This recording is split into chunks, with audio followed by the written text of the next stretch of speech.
Merhabalar, bugün sizlere otoyol katili olarak da bilinen William Bonin veya bilinen adıyla The Freeway Killer'den bahsedeceğim. Bu tarz videoları beğeniyorsanız abone olmayı unutmayın.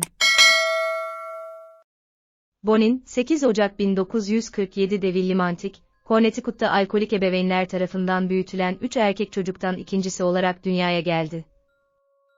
Bonin ve erkek kardeşleri, ebeveynlerinin sürekli istismarı ve yokluğu nedeniyle, sık sık hüküm giymiş bir çocuk tacizcisi olan büyükbabasının yanında kaldı. Ayrıca ebeveynleri tarafından ihmal edildiler ve komşular tarafından beslendiler. Bonin, 6 yaşındayken bir yetimhaneye gönderildi, burada ciddi şekilde istismara uğradı ve defalarca taciz edildi ve 9 yaşına kadar orada kaldı. Bir yıl sonra, plaka çalmaktan ve diğer suçlardan tutuklandı ve bir çocuk tutukevine yollandı. Bonin, gençken çocukları taciz etmeye başladı. 1965'te liseden mezun olduktan sonra nişanlandı ve Amerika Birleşik Devletleri Hava Kuvvetleri'ne de katıldı. Vietnam Savaşı'nda görev yaptı bir hava topçusu olarak, bu süreçte iyi davranış madalyası kazandı. Hizmeti sırasında Bonin, başka bir havacıyı kurtarmak için hayatını riske attı ama aynı zamanda 2 askere silah zoruyla tecavüz etti. Ancak görünüşe göre bu suç hiç bildirilmedi. Ekim 1968'de Amerika Birleşik Devletleri Hava Kuvvetleri'nden onurlu bir şekilde terhis edildi. Daha sonra Bonin, annesiyle birlikte yaşamak için Connecticut'a döndü, ancak sonunda Kaliforniya'ya taşındı. Bir ay sonra Bonin, 5 kurbanın olduğunu iddia ederek gençleri kaçırmaya ve cinsel tacizde bulunmaya başladı. Bir yıl sonra tutuklanarak adam kaçırma ve cinsel saldırı suçlarından hüküm giymiş ve tedavi olması için Atascadero Devlet Hastanesi'ne gönderilmiştir. Daha sonra tedavi edilemeyeceğine karar verildikten sonra uygun bir hapishaneye nakledildi. Ancak Bonin, doktorların artık başkaları için tehlike oluşturmadığına karar vermesinin ardından Mayıs 1974'te serbest bırakıldı. 16 ay sonra tekrar tutuklandı ve 14 yaşındaki otostopçu David McVicker'a silah zoruyla tecavüz etmek ve başka bir genci kaçırmaya teşebbüsle suçlandı ve Kaliforniya Erkekler Tesisinde 1 ila 15 yıl arasında hapis cezasına çarptırıldı. 11 Ekim 1978'de serbest bırakıldı ve bir apartman kompleksinde yaşadığı Downey'e taşındı. Bonin sonunda bir kamyon şoförü olarak iş buldu ve bir kızla çıkmaya başladı. Downey'de komşusu Everett Fraser ile tanıştı ve Fraser'ın evinde düzenlediği partilere katıldı. Bu partilerden birinde, Vernon Butts adında bir fabrika işçisi ve yarı zamanlı sihirbaz ve Gregory Matex Milley adında bir Teksas yerlisiyle tanıştı. Bonin'in ilk cinayet kurbanı, hem Bonin hem de Vernon Butts tarafından kaçırılmadan önce en son evinden çıkarken görülen 13 yaşındaki otostopçu Thomas Glenn Lundgren'di. Daha sonra Bonin, 17 yaşındaki bir çocuğa tecavüz etmekten tekrar tutuklandı. Ancak idari bir hata nedeniyle serbest bırakıldı.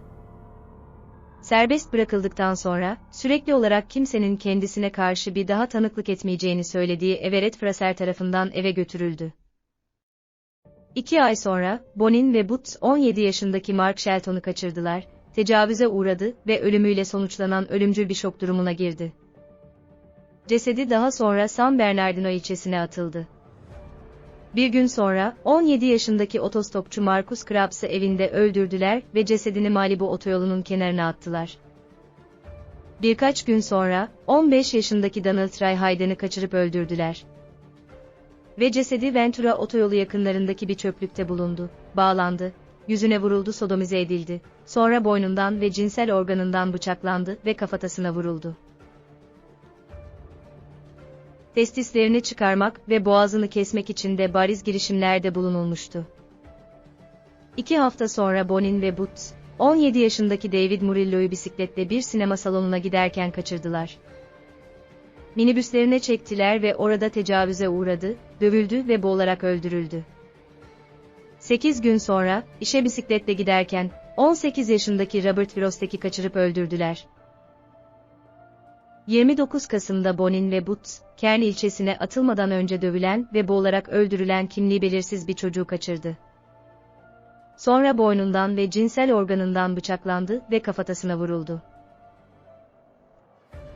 Testislerini çıkarmak ve boğazını kesmek için de bariz girişimlerde bulunulmuştu.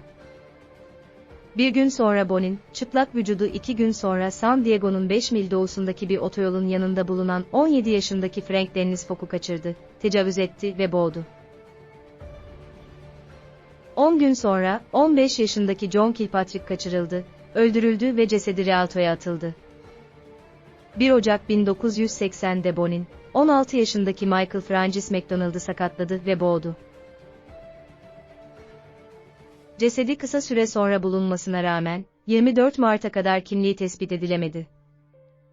3 Şubat'ta Gregory Milley'in yardımıyla Bonin, 15 yaşındaki otostopçu Charles Miranda'nın cüzdanını çaldı ve ardından çocuğa tecavüz edip onu biyon anahtarıyla boğarak öldürdü. Saatler sonra, otobüsünün gelip onu Disneyland'a götürmesini beklerken, 12 yaşındaki James Majabe'yi kaçırdılar. Çocuk tecavüze uğradı, dövüldü ve kendi tişörtüyle boğularak öldürüldü ve cesedi günler sonra Walnut'ta bir çöp bidonunun yanında bulundu. 14 Mart'ta Bonin, 18 yaşındaki Ronald Gaetlin'i kaçırdı. Boğularak öldürülmeden önce bir buz kıracağıyla dövüldü ve sodomize edildi ve cesedi bir gün sonra Duarte'de bulundu.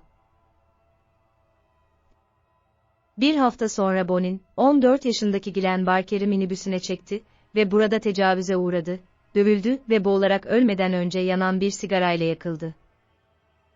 Saatler sonra Bonin, Garden Grove'daki bir otobüs durağından 15 yaşındaki Russell Rubb'u kaçırdı. Barker gibi o da dövüldü ve boğularak öldürüldü. Her iki ceset de Cleveland Ulusal Ormanı'na atıldı ve 23 Mart'ta bulundu.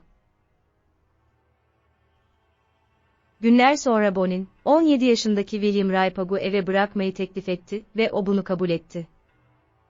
Dakikalar sonra Bonin, Pugh'a seks yapmak isteyip istemediğini sordu, Pugh paniğe kapıldı ve minibüsü terk etmeye çalışmadan önce birkaç dakika onu görmezden geldi. Ancak yakasından yakalandı ve yolcu koltuğuna sürüklendi. Daha sonra otostopçuları alıp onları boğarak öldürmekten ne kadar zevk aldığını ve Pug'u daha da çok korkuttuğunu söyledi. Garip bir şekilde, Pugh saldırıya uğramadan evine götürüldü. Günler sonra, bizzat Pug'un yardımıyla Bonin, 15 yaşındaki Harry Todd Turner'ı minibüse çekti ve orada, Turner onun tarafından tecavüze uğradı ve Bonin tarafından kendi tişörtüyle boğulmadan önce Pugh tarafından vahşice dövüldü.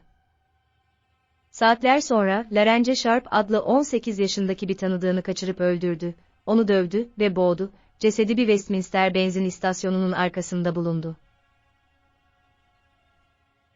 3 hafta sonra Bonin ve Boots, 19 yaşındaki süpermarket çalışanı Darin Kendrick'i minibüslerine çektiler ve orada hidroklorik asit içmeye zorlandı ve ardından bir buz kıracağıyla bıçaklandı. Cesedi sonunda bulunduğu Artesia otoyolunun yakınına atıldı.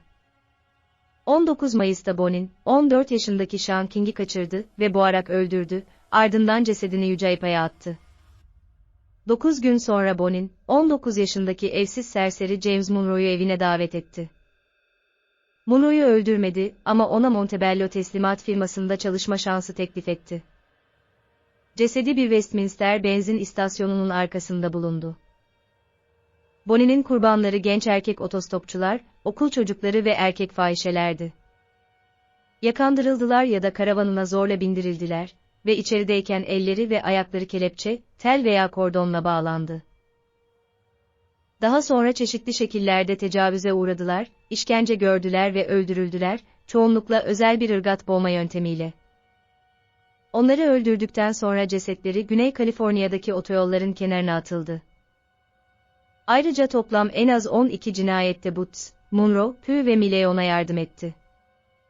49 yaşında zehirli iğneyle idam edilen William Bonin hakkındaki videomuzun da sonuna geldik. Peki, ünlü seri katil hakkında ne düşünüyorsunuz? Acaba Bonin normal bir aile ortamında, sevgiyle yetiştirilseydi yine de bir suçlu olur muydu dersiniz?